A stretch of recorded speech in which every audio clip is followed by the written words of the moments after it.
उज्जैन में संन्यास को लेकर छिड़ा विवाद अब और गहरा गया है। हाल ही में संन्यास लेने वाली स्वामी हर्षानंद गिरी ने संत समाज के एक वर्ग के आरोपों पर पलटवार करते हुए सीधा चैलेंज दे दिया। उन्होंने कहा कि अगर कोई उनके खिलाफ विदेशी फंडिंग साबित कर दे तो वे जवाब देने के लिए तैयार है और यदि आरोप झूठे साबित हुए तो 1 करोड़ रुपए की मानहानि दी जाए।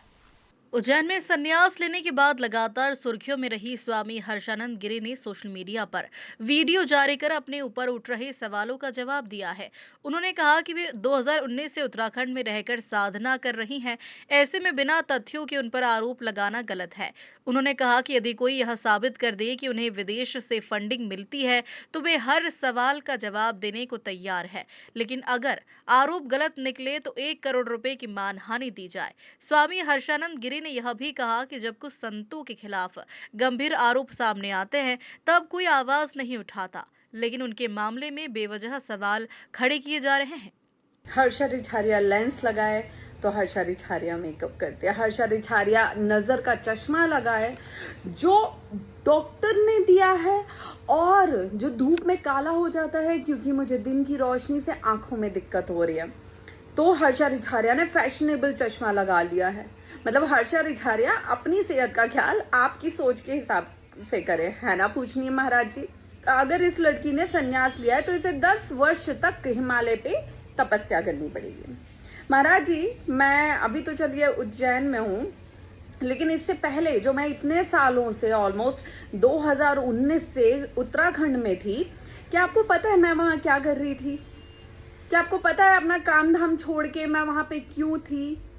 क्या आपको पता है मैं वहां कौन सी साधना, कौन सी तपस्या, किस गुरु के सानिध्य में कर रही थी? कौन कितने साल तपस्या करके यहाँ पे संत है, किसी को कुछ नहीं पता है महाराज जी। लेकिन कुछ लोगों के जब रिकॉर्ड निकलते हैं तो वो रिकॉर्ड काफी डरावने होते हैं।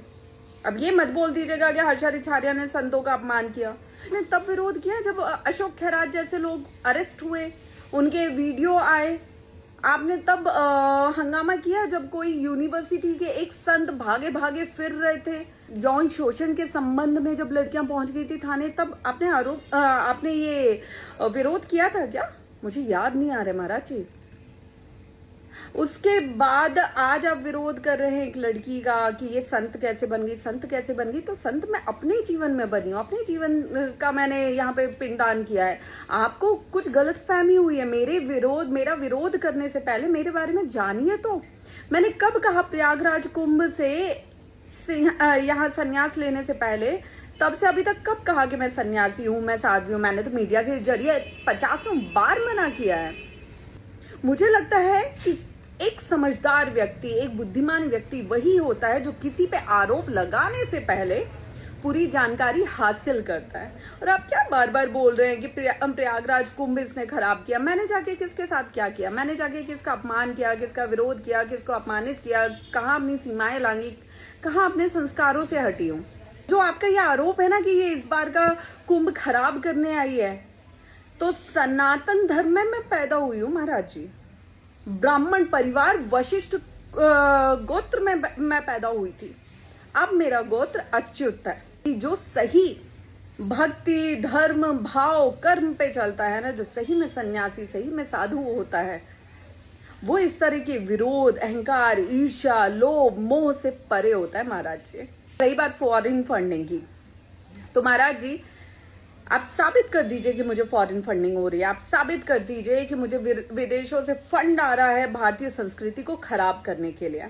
लेकिन इसमें एक शर्त है महाराज जी, मैं अपनी पूरी बैंक डिटेल, सब कुछ प्रयागराज महाकुंभ से अभी तक की सब कुछ पूरी मीडिया, पूरे देश के सामने रखने को तैयार हूं। अगर मुझे फॉरेन तो छोड़िए, इस देश से भी कोई लाखों करोड़ों की बड़ी फंडिंग हुई है जिसमें मेरे पास बहुत सारा पैसा आया है, अगर आपकी बात साबित हो गई तो मैं पूरी की पूरी संपत्ति, पूरी की पूरी धनराशि आपके कदमों में खुद आके अर्पित कर दूंगी। लेकिन अगर आप गलत साबित हुए तो आप मुझे मानहानि के रूप में 1 करोड़ रुपए देंगे, क्योंकि अपमान आपने जरूरत से ज्यादा कर लिया है।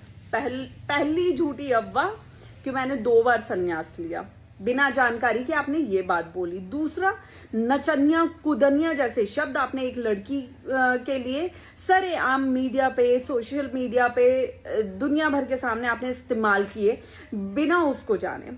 तीसरा कि मुझे फॉरेन फंडिंग आई है, ये आपका गलत आरोप। और चौथा कि मैं महाकुंभ को बर्बाद करके आई हूं, करने आई हूं, मैं भारतीय संस्कृति को खराब करने आई हूं। जो धर्म में, संतों में ईश्वर को देखते हैं, आप उन सब के हृदय में अपने प्रति या कुछ संतों के प्रति नफरत भर रहे हैं।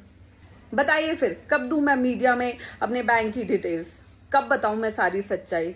दरअसल हाल ही में उज्जैन के मौनी तीर्थ आश्रम में महामंडलेश्वर स्वामी सुमनानंद गिरी द्वारा उन्हें संन्यास दीक्षा दिए जाने के बाद से ही इस पर विवाद शुरू हुआ था।